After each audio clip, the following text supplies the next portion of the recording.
What's up, guys? I'm BTC. Blizzard just went through some massive changes with their employees. How much of an impact is this going to have on Overwatch?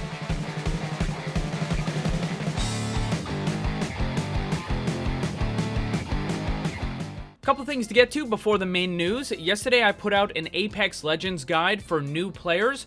This goes through everything you need to know about the game. Now, I understand that not everyone is interested in Apex Legends, but there was a massive amount of demand for a new player guide, and so I decided to put one together. Again, if you don't like Apex Legends, then don't watch it. However, the idea that I'm going to shift over and just make Apex Legends content is not going to happen. As you can see, I released a new hero concept video yesterday. I've got like 8 more. I've got a ton of other stuff in the works as well. If anything, the amount of Overwatch content on this channel is going to increase beyond what it has been recently. And on top of that, I'm also going to make an intermittent Apex Legends video. And again, if you like it, watch it. If you don't, then don't.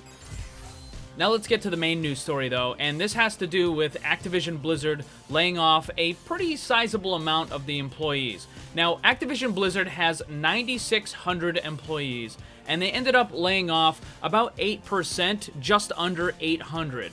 So that's a pretty good amount, although there's still definitely a lot of people working there, so it's not like they're going to be stripped down to a skeleton crew or anything like that. For those of you that missed my little explanation of the price elasticity of demand in one of my more recent videos, I have a pretty significant amount of knowledge about business management and some economic stuff. What I'm gonna do is give you all of the information about this situation in an objective way. I'm not gonna attack Blizzard, nor am I going to defend them. If you like what they did or you don't like what they did, that's up to you, make your own decision. I'm just gonna tell you what has happened, why it happened, and how it's going to affect things in the future. The big part about this thing that people are mad about or that they don't quite understand is that last year in 2018, Activision Blizzard had a record amount of sales, $7.5 billion.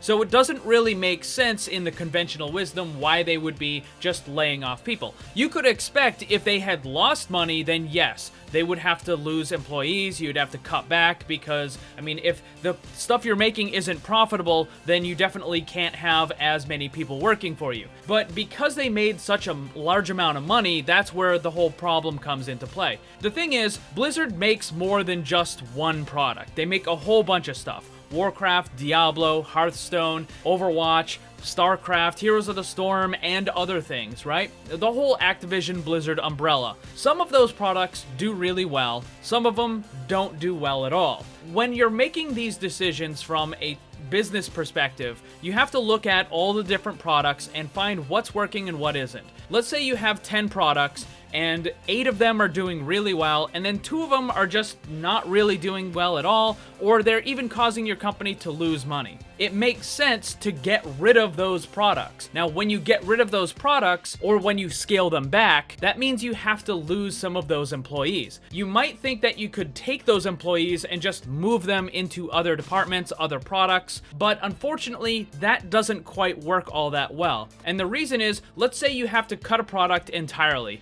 You have a department head, a manager. You can't just move him into another position in another department because that other department already has a manager. So if Blizzard scales back Heroes of the Storm, they can't just move those employees into Overwatch or Hearthstone because those positions might already be filled, and that's why you get a lot of these layoffs. I don't know all the specifics of what the layoffs are. I don't think anyone outside of Blizzard actually knows all the different roles and positions that are being cut. For that, we can just kind of guess, but I'm willing to bet that a lot of this has to do with overlap, and the reason is because a spokesman for Activision Blizzard actually gave another quote which sounds kind of contradictory to what they just did. So let me read that for you, and that says, "The number of developers working on Call of Duty, Candy Crush, Overwatch, Warcraft, Hearthstone, and Diablo in aggregate will increase approximately 20% over the course of 2019. So yes, they cut down a lot of the employees for some of these games that may not be performing well, like StarCraft and Heroes of the Storm, but they're planning on hiring more people for the other games that have more potential.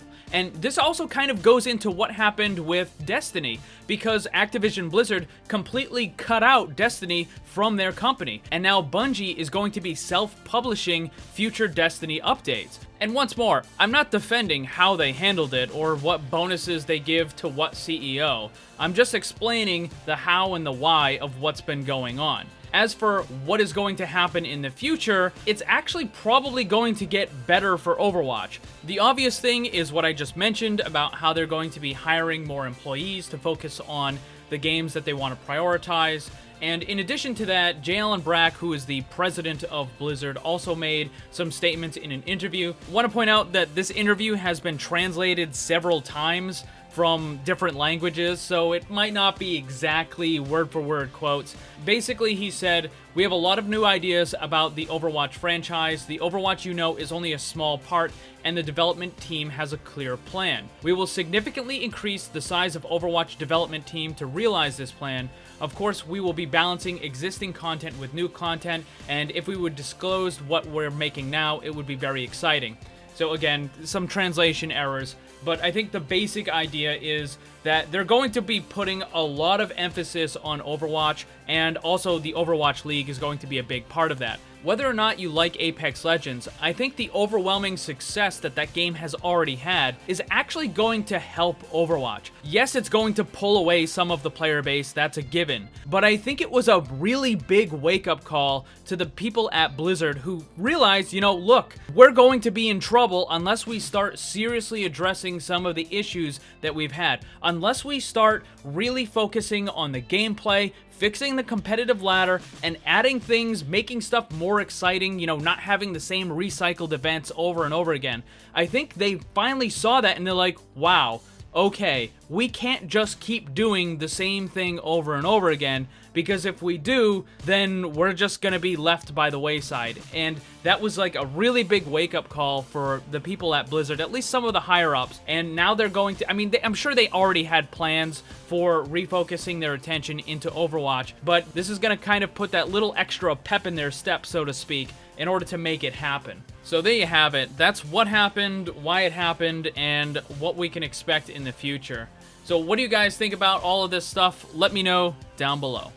Thanks for watching, and if you'd like to see more, subscribe and hit that bell so you don't miss anything. Also, come hang out in my Discord server and my Twitch live stream. Special thanks to my Patreon supporters. If you'd like to see what kind of cool VIP rewards you can get, check the links down below. And remember, always blame the controller, because it's never your fault.